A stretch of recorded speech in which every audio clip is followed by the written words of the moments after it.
ওং নমঃ ভগবতে বাসুদেবায়।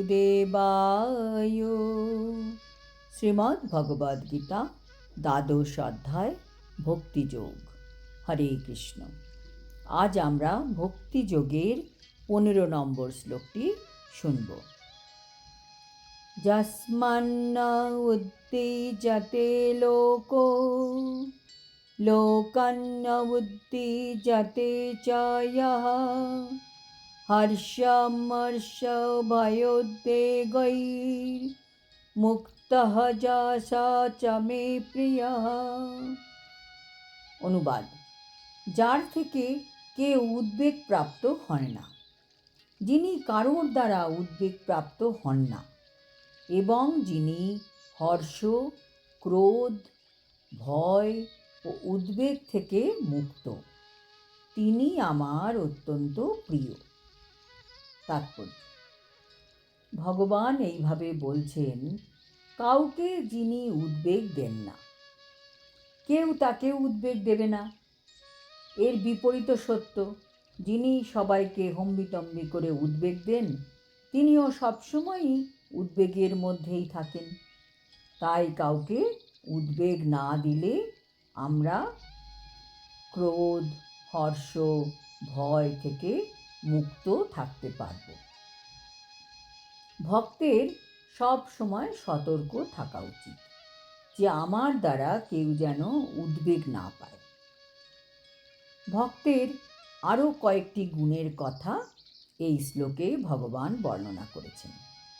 এই ধরনের ভক্ত কখনোই কারো দুঃখ, উৎকণ্ঠা, ভয় অথবা অসন্তোষের কারণ হন না। যেহেতু ভক্ত সকলের প্রতি কৃপা পরায়ণ, তাই তিনি কখনোই এমন কোনো কাজ করেন না যার ফলে কারো উদ্বেগের সৃষ্টি হতে পারে। তেমনি কেউ যদি ভক্তকে উদ্বেগ দিতে চায়, তাতে তিনি বিচলিত হন না। ভগবানের কৃপার ফলে তিনি এমনভাবে অভ্যস্ত যে কোনো রকম বাহ্যিক গোলযোগের দ্বারা তিনি বিচলিত হন না। প্রকৃতপক্ষে ভক্ত যেহেতু সর্বদাই শ্রীকৃষ্ণের ভাবনায় মগ্ন এবং শ্রীকৃষ্ণের সেবায় নিয়োজিত থাকেন, তাই জড় জগতের কোনো অবস্থায় তাকে বিচলিত করতে পারে না। বৈষয়িক মানুষ সাধারণত তাদের ইন্দ্রিয় সুখ ও দেহ সুখের সম্ভাবনায় অত্যন্ত আনন্দিত হয়, কিন্তু অন্যের ইন্দ্রিয় সুখভোগের সামগ্রী দেখলে বা তা যদি তার কাছে না থাকে, তখন সে খুব বিমর্ষ ও পরশ্রী কাতর হয়ে পড়ে। যখন সে দেখে তার শত্রুর আক্রমণের সম্ভাবনা রয়েছে, তখন সে খুব ভীত, সন্ত্রস্ত হয়ে পড়ে এবং তার জীবনে ব্যর্থতা এলে সে হতাশ হয়ে পড়ে। কিন্তু যিনি কৃষ্ণ ভক্ত, তিনি সর্বদাই এই সব উপদ্রবে অবিচলিত থাকেন। তাই তিনি ভগবান শ্রীকৃষ্ণের অত্যন্ত প্রিয় পাত্র হন।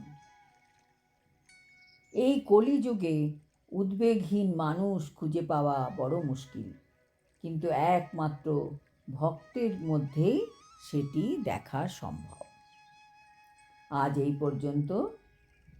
শ্লোক 16তেও আমরা জানতে পারব আরও কিছু গুণ যা ভগবানের অত্যন্ত প্রিয়। হরি ওম তৎসৎ। হরে কৃষ্ণ।